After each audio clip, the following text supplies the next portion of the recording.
Señores y señores, bienvenidos una semana más a Solas con. Hay quienes se encargan de poner la banda sonora de nuestra vida a través de las canciones y hay otros que lo hacen a través de su voz. Nuestro protagonista de esta semana, le van a ver en unos instantes, le van a escuchar su voz, le van a ver, le van a conocer en profundidad, pero sobre todo, quizá le suene mucho la voz. Es una voz de esas que llamamos carismáticas e inconfundibles, ya que durante muchos años nos ha contado historias, nos ha contado noticias, nos ha contado goles y también nos ha contado pedaladas a golpe de riñón. José Miguel Ortega es uno de los periodistas de referencia en Valladolid, pero les voy a confesar una cosa. Cuando hace unos días me puse en contacto con él para comentarle que queríamos hacer una entrevista y le contamos cuál era el planteamiento, el medio se sonrió cuando le dijimos: es que queríamos contar contigo porque eres un periodista de referencia. José Miguel Ortega, bienvenido. Bienvenido, bien hallado. Yo la verdad es que me sorprendió mucho, ¿no? Me dijiste, ¿pero por qué? Este es un programa en el que interviene gente de importancia. Y dije, pues tú estás equivocado. Pero bueno, en fin, te agradezco la deferencia.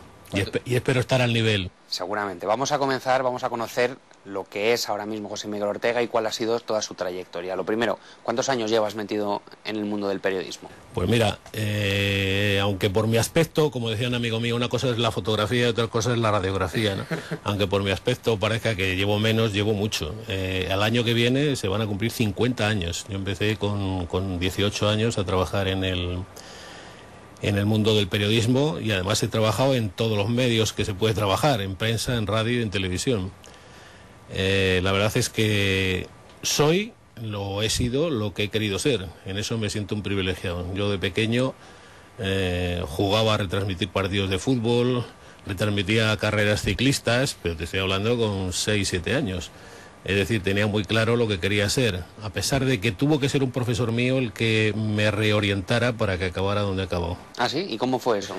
Pues yo cuando terminé el bachiller hice magisterio porque mi madre era maestra, me decía, esto es más seguro y tal.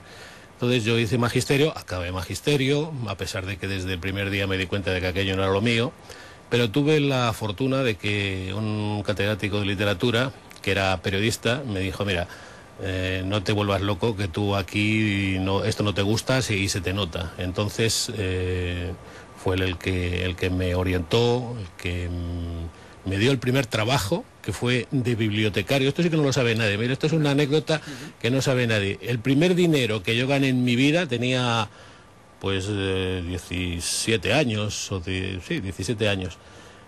Fue de bibliotecario en una biblioteca municipal que había y hay todavía, no sé si la siguen abriendo, pero entonces sí se abría en verano, alquilando libros, no alquilando, era facilitando a la gente la lectura en los bancos allí en el verano bajo los árboles del Campo Grande, que estaba muy bien, y me pagaba el ayuntamiento entonces 1.500 pesetas. Ese fue mi primer sueldo. No está mal, ¿no? Por una cosa que no he contado casi nunca. O sea, que esto sí que es una anécdota curiosa que es para tu programa. Sin duda. Y, José Miguel, una cosa que acabas de contarnos ahora, tu madre te decía, no, esto del periodismo no es tan seguro. ¿Qué pasa? ¿Que estamos igual que ahora? Entonces, pasan los años y... No, yo creo que estaba la cosa mejor entonces. Por lo menos había más posibilidades de trabajo. Yo tuve enseguida la suerte de encontrar trabajo. Y la suerte de tener 2 trabajos, que era muy difícil, porque estaba en el periódico y estaba en la radio. La verdad es que yo en ese sentido soy una persona con bastante fortuna. Estaban mejor las cosas, no se ganaba mucho dinero, pero por lo menos tenías trabajo. ¿Y en qué andas metido ahora? Pues ahora, desde que me jubilé, me dedico, por matar un poco el gusanillo, colaboro en el Marca, del que he sido corresponsal durante muchos años también. Y escribo libros. Yo creo que a mí mucha gente me dice, bueno, y cuando tú ya te canses o palmes, ¿qué va a pasar con estas cosas? Pues chico, no sé, trataré de convencer a alguien que siga un poco la tarea, ¿no? Pero me interesa mucho rescatar la historia, no solo del deporte, de todo. Tengo libros que no son de deporte y en eso estoy.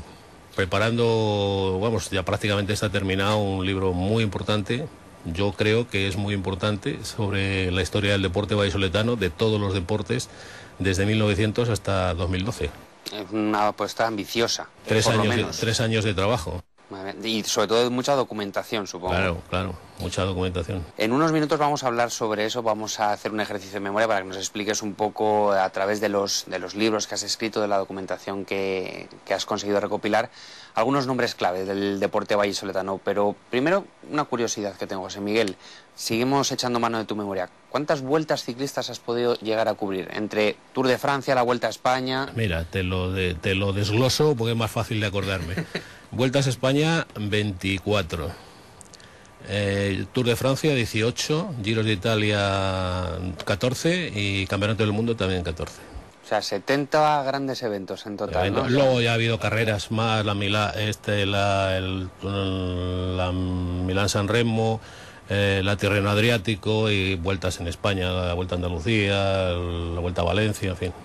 Se ve muy bonito por la tele, se escucha muy bonito por la radio todos estos grandes eventos, porque vosotros sois los que a través de vuestra voz y a través de vuestras imágenes nos hacéis llegar la emoción de esas carreras, pero creo que entre bambalinas es bastante más complicado. Muy complicado, sobre todo en el extranjero, porque aquí en España pues conoces más a los organizadores, te dan más facilidades, pero en el extranjero yo entiendo que, por ejemplo, el Tour de Francia, si no fuera tan drástico como es en la exigencia, pues sería prácticamente ingobernable. Tú ten en cuenta que el Tour de Francia lo cubren 2.000 periodistas entre prensa, radio y televisión, y claro, gobernar eso, 2.000 periodistas, 4.000 coches, porque aquello es tremendo, es una locura cotidiana, y vives con un estrés que yo cuando volvía del Tour llegaba a mi casa y todos los amigos, oye, ¿qué ha pasado? ¿Cómo iba a Indurain? Me parece que...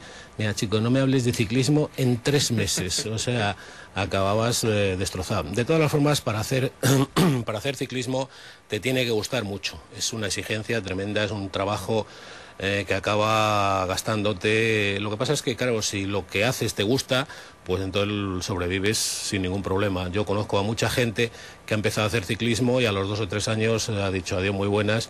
¿Tanto desgasta? Sí, es muy exigente. Tú ten en cuenta que tú acabas tu trabajo, empieza el trabajo a las 8 de la mañana, te llaman para los informativos, estás durmiendo, te levantas, vas a la salida tienes que aparcar el coche a 3 kilómetros porque, claro, hay 4.000 coches y normalmente se sale de ciudades pequeñas o de pueblos. Llegas a la línea de meta a ver dónde aparcas también. Cuando acabas, miras a ver dónde tienes el hotel y dices, madre de mi vida, 80 kilómetros. Y tienes que irte, y etapas de montaña, claro, baja de la montaña. Normal que por lo menos lo hacéis en coche, que no lo hacéis en bici. Sí, yo me acuerdo la primera vez que no sé si fue el primer tour o el segundo tour que yo hice, acabó en Alpe d'Huez una etapa y la bajada era una cosa impresionante, el atasco que había allí, y teníamos que ir a dormir a 100 kilómetros ese día. Entonces me metí por la izquierda y dije hasta donde lleguemos, y llegamos abajo y me para un gendarme y me dice, párese usted ahí, y dice, ¿cuándo ha salido? Y otro compañero que ya le habían avisado, pues hace media hora, y me tuvieron 1 hora parado, es decir, lo que había ganado bajando me tuvieron 1 hora parado, y a la hora me dicen, váyase, ya de noche o... Anda que... Horrible. Sobre los ciclistas, José Miguel, iba a decir uno que te haya marcado especialmente, no sé si puede ser Miguel Indurain, por ser el, digamos, campeón de campeones. Sí. Indurain es un portento y además Indurain, yo tengo dos anécdotas con él que demuestran cómo es de calidad. En un tour en el que creo que fue en el 92, es decir, uno de los que él ganó, me dio un cólico nefrítico en una piedra en el riñón, vamos. En el Mont Ventoux, que es un sitio, el peor sitio para que te pase algo es el Mont Ventoux. Parece que te el Monte Ventoso, ¿no? El Monte Ventoso, sí. Aquello es como una corteza lunar, el viento es tremendo, es un calor insoportable. Y bueno, todo tal, cuando bajamos, el equipo Banesto estaba en nuestro mismo hotel, y yo lo que no quería era el hospital, porque claro, yo sabía perfectamente que una avería de estas, pues no es que sea grave, pero 3 días te tienes que quedar allí hasta que se te pasa. Y yo lo que quería es que me viera el médico de Banesto, que me pusiera lo que fuera y seguir. Se lo dije a Sabino Padilla, que era entonces el médico de Banesto, Y me dice, yo creo que deberías ir al hospital. Digo, sí, pero no voy a ir. O sea, dice, bueno, pues nada. Y me puso allí no me acuerdo si fue una buscapina o no sé qué en vena, y estuvo haciendo Indurain para sujetar la bolsa, estuvo haciendo lo que duró la operación por media hora, una cosa así, y allí estuvo Indurain porque lo hicimos en su habitación. Eso dice, ¿no? Y otro día, cuando él se retiró de la vuelta y del ciclismo, nos cogió unos kilómetros más adelante, y claro, ya no podíamos volver, porque era una etapa que acababa en Asturias, arriba de los lagos. Y entonces, cuando acabó la etapa y había que entrevistarle como fuera, pues había periodistas extranjeros, aquello era una cosa tremenda.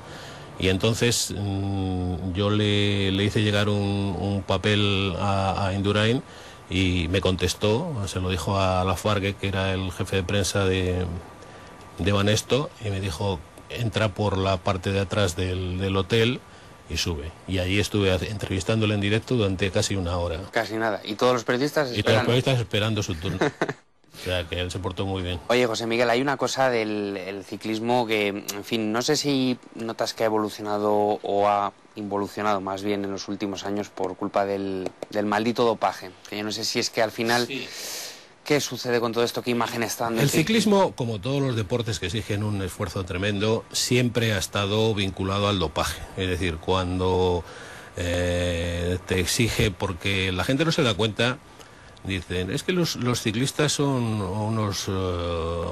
están proclives al dopaje. No, los ciclistas y cualquiera. Cualquiera que tenga que ganar busca trampas para ganar. Pero es que otros no lo hacen por trampa. Unos lo hacen por sobrevivir. Porque los esfuerzos son tan grandes, porque claro, desde que la televisión está en el ciclismo, se sale una hora y se llega a otra. No y te puedes permitir... Se pide mucha montaña también, claro, no se pide espectáculo. No, es que lo que quiere el espectador... No es que llegues allí, porque leí hace unos años, hacer las etapas más cortas, las montañas más suaves, pero eso es como torear sin cuernos al toro, eso no tiene gracia. Lo que tiene gracia es llegar ahí echando la baba, muerto, llorando, helado de frío, eso es lo que tiene gracia. La épica, ¿no? La épica, claro. Yo me acuerdo de una etapa en el Giro de Italia que a los ciclistas, fue en las 3 cimas de Lavaredo, a los ciclistas no podían soltar las manos del manillar del frío que había, estaba nevando y estábamos a bajo cero. Y hubo que echarles el caldo que les tenían para dar, para que entraran en calor, echárselo primero en las manos para que consiguieran soltarse, porque no podían soltar los dedos del frío que había, ¿no? Tremendo. Entonces, claro, se busca la épica, y entonces, si exiges tanto, los ciclistas se buscan... Ahora, es que la televisión dice, aquí tiene que acabar esto a las 4 de la tarde o a las 5, no a las 6:30. Claro, porque les coincide con otro programa. Claro, entonces esa exigencia es la que ha generado todo este dopaje. Ahora, afortunadamente, pues bueno, parece que se está luchando por un ciclismo un poco más limpio. Pero yo creo que los primeros que tienen que luchar por ello son los que están dentro del ciclismo, y no me refiero a los corredores. Me refiero a los organizadores que han tirado piedras contra su propio tejado, y ahora vamos a ver cómo lo arreglan. ¿Cómo se han tirado piedras contra su tejado? Pues porque el Tour fue un abanderado de todo esto, pero lo hizo por una razón muy sencilla. Pensaba que todo el que ganaba, pero que no era francés, es que iba dopado. Y como hace 20... era español también. Que con el... No, español, y bueno, con Armstrong... Lo que pasa es que con Armstrong nosotros siempre teníamos una sospecha, porque yo he conocido a Armstrong antes de tener el cáncer, y Armstrong era un buen corredor, pero no era el campeón que ha sido después, ¿no? Y parece un poco raro que después de tener un cáncer te conviertas en Superman, ¿no? Y 7 Tours que había ganado. Y 7 Tours. Pero los franceses en un principio le reverenciaban, sí. Lo que más les molesta a los franceses es que ganen los españoles. Sí. Y le ha pasado con Contador, que ahí y le ha pasado con Contador, mucho. Sí. Pero al final, después de todo eso, ¿a uno le desilusiona un poco el mundo del ciclismo? ¿O cuando estás entre bambalinas ya sabes más o menos? Más o menos sabes de qué va el asunto, sí. Lo que pasa es que te abstraes un poco, buscas un poco la belleza del ciclismo en sí. Ahora, afortunadamente, parece que se ha retomado la senda del bien, y esperemos que a partir de ahora pues las sanciones son muy fuertes y los ciclistas se lo tomen con más no sé, con más serenidad, ¿no? Yo de todas formas creo que también ha influido mucho estos médicos especialistas que se han irrumpido en el ciclismo desde hace 15 o 20 años. Caso eufemiano. Claro, es gente que te dice, no, yo te garantizo que tomando esto vas a rendir más, no le dice lo que es, o le dice lo que es, pero le dice que no va a dar positivo, y, en fin. Esta gente ha perjudicado mucho al ciclismo. Sí. Ahora que me comentabas la belleza del ciclismo, me queda una duda. ¿Qué belleza tienen las etapas llanas? Pues sí, son las etapas de la siesta, que llama aburridas. La gente. Eso tiene belleza ni el Giro de Italia. En el Giro, como tradicionalmente los italianos han sido muy buenos sprinter, pues las etapas llanas desembocan siempre en un sprint masivo, en una volata, como dicen ellos, ¿no? Y para ellos tiene mucha gracia. ¿Y un periodista cómo lo convierte en atractiva, una etapa así? Pues no, al periodista nos aburre mucho. Generalmente cuando es una etapa llana, nosotros nos vamos por delante y esperamos el final, ¿no? Eso tiene poco que contar. José Miguel, ¿echas de menos los micrófonos? Pues, hombre, sí, cuando hay algún evento fundamentalmente. Cuando, por ejemplo, en verano, cuando está el Tour, pues sí que, y me han invitado muchas veces, incluso el propio Tour me invitó a ver el final de etapa en París, pero no es lo mismo. Una cosa es ir de invitado y otra cosa es ir de protagonista. ¿Y entonces qué tiene el mundo del periodismo? Porque hay mucha gente que dice, anda, que después de todo lo que nos ha contado, que se levantaba a las 8 de la mañana hasta las tantas... Hombre, es que... ¿Y luego lo echas de menos? Pero sí, esto también es un poco drogadura, ¿no? Es un poco drogadura lo del ciclismo. El ciclismo es un deporte muy particular. Y si no estás dentro y no lo has vivido, no lo entiendes. ¿Y el fútbol? José Miguel, que también lo has seguido. El fútbol es diferente. El fútbol es otro tipo de espectáculo que mueve pasiones, pero se vive más tranquilamente, ¿no? Un periodista va a transmitir un partido de fútbol y va a su hotel, no tiene nada que ver con esto. ¿Y cómo ves el fútbol de ahora, José Miguel? Ahora con tanta estrella, con tantos sueldos el fútbol galácticos. ahora se ha desequilibrado tanto por culpa del dinero que, claro, ya no tiene ningún interés. O sea, la liga tiene que ser durante muchos años del Madrid y el Barcelona, o del Barcelona y el Madrid. Y los demás pues a luchar por no bajar. Eso es sí, es aburrido. Sí. Y supongo que viendo todo yo me acuerdo de cuando era socio infantil del Valladolid. Yo he visto ganar varias veces al Valladolid al Real Madrid de Di Stéfano, que era tan bueno como el de ahora. Pero entonces había más opciones para los equipos modestos de poder ganar. Ahora es prácticamente imposible. Pero es que te quería preguntar que precisamente viendo cómo está montado todo el negocio del fútbol ahora, tú que has buceado mucho en la historia también del Real Valladolid, de la historia del fútbol y del deporte, supongo que dará mucha nostalgia, ¿no? Mucha añoranza ver cómo estaba, en fin, cuando antes era un deporte y en algún momento dejó de serlo. En esto, claro, han influido muchas cosas. La evolución del fútbol es la evolución de los países y concretamente de este país, pero además calcada. Cuando España empezó a mejorar, el fútbol empezó a pagar más dinero, vinieron estrellas extranjeras. Y cuando los clubes se metieron en berenjenales y en unas deudas imposibles de soportar, pues se encuentran ahora que están en la ley concursal a punto de desaparecer, otros desaparecidos, más o menos como el país. Sí, la burbuja inmobiliaria. O sea, claro, aquí no nos hemos dado cuenta de que el dinero se tenía que acabar, ¿no? Y así está. Las televisiones han influido en el sentido, o sea, es verdad que la televisión te lleva el fútbol a los hogares, pero es verdad que la televisión ha quitado muchísimos espectadores a los estadios. Y ahora con estos horarios que tenemos más aún. Más, evidentemente. Esto es una locura. José Miguel, ¿por qué hacer libros de historia? ¿Por qué bucear en la historia del deporte y de otras cosas que luego vamos a hablar? Es otra de las cosas que siempre me han interesado. La historia, sobre todo, no la historia, digamos, con mayúsculas. A mí me gusta más la intrahistoria, la historia de la vida cotidiana, de personajes que no son muy, muy importantes. Me gusta más hablar de un limpiabotas que de un presidente del gobierno. A mí me ha sorprendido particularmente ver que tienes un libro sobre deportistas del siglo XIX. Sí. Casi nada, que para encontrar información vallisoletanos. Aquello era un trabajo para otra cosa que no tenía nada que ver con... Lo que pasa es que a medida que buscaba otros datos, me di cuenta de que podía sacar una cosa interesante de ahí. Que es un libro curioso ese, sí. Y sobre el Real Valladolid tienes la historia en 3 volúmenes, creo. O en 3, digamos, se han hecho 3... No, se han hecho más. Hice el de los 50 años, que fue en 1978. Luego para una editorial de Madrid hice otro en el año 90, que se dedicaba a hacer la historia de los clubes de primera división. Luego hice otra historia más para El Mundo, otra historia cuando el Valladolid hizo los 75 años y otra también con motivo de esto, que esta es una versión digital donde están los datos más importantes del club. ¿Qué te ha sorprendido? ¿Qué dato te ha sorprendido de la historia del Real Valladolid o alguno que no conocieras? Lo que pasa es que como ha sido tanto tiempo en ese tema, pues ya prácticamente no me sorprende nada porque los conozco todos. Hay cosas curiosas, cómo se fichaban a la gente en los años 40, después de la guerra, hay cosas muy divertidas. Pues el Valladolid fichó a uno de los mejores jugadores que ha tenido, Ortega, que no tiene nada que ver conmigo. Este le fichó por una caja de quesos. Había tanto hambre en Cataluña que entonces le dieron un carro con quesos a cambio del fichaje. No tenían dinero, pero el presidente estaba vinculado a este tipo de industria y le compraron con quesos. A un portero que había jugado en el Athletic Bilbao, que era del PNV y entonces estaba en un campo de concentración. A este le ficharon a cambio de sacarle del campo de concentración. Madre mía. Y José Miguel, ahora que nos decías antes que a ti te gustaba descubrir las pequeñas historias al margen de los grandes nombres en mayúsculas.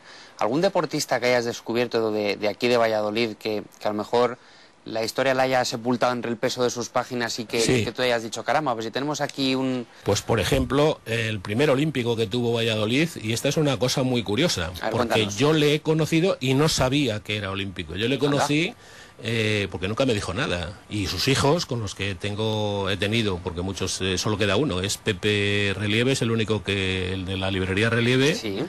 Pues ese es el único que queda vivo. Pero todos los hermanos anteriores, Domingo y Blas Pajarero y todos estos, tenían mucha relación porque yo entonces iba mucho a la librería Relieve, teníamos amigos comunes, Justo Alejo, en fin, poetas y gente así. Y entonces nunca me dijeron que su padre había sido olímpico, que yo a su padre le conocí en un kiosco, tenían un kiosco en la Plaza de la Cruz Verde y nunca me dijeron que había sido olímpico. Es más, cuando yo escribí un libro que se llamaba Viejas Historias Deportivas, hablaba de un Juan Rodríguez Somoza, que había sido campeón del mundo de tiro de fusil, que era tío de estos. Y me hablaron del tío, pero no me hablaron del padre. Y luego resulta que años después pues me enteré de que el padre de toda esta gente de la librería Relieve pues era Domingo Rodríguez Somoza, que había sido el primer olímpico vallisoletano en los Juegos de Amberes 1920. Casi nada. Oye, José Miguel, otra faceta que te quería preguntar, al margen de los libros de historia relacionados con el deporte.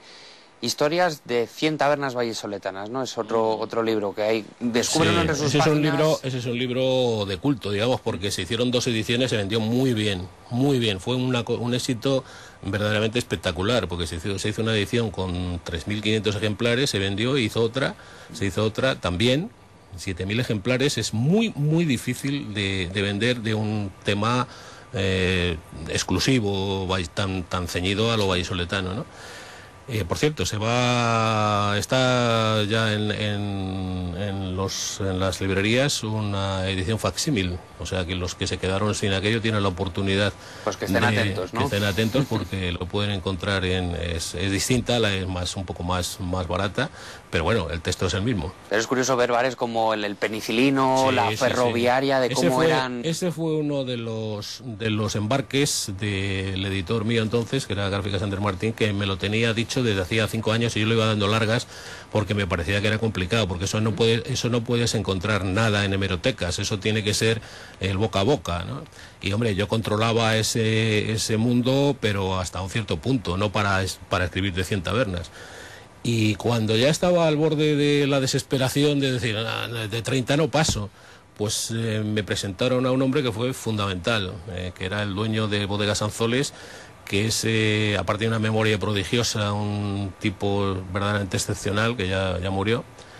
Pues ese me puso en contacto con un montón de tabernas. Es más, podía más de 100, hubiera podido hacer 150. Bueno, para una segunda parte, ¿se puede dejar?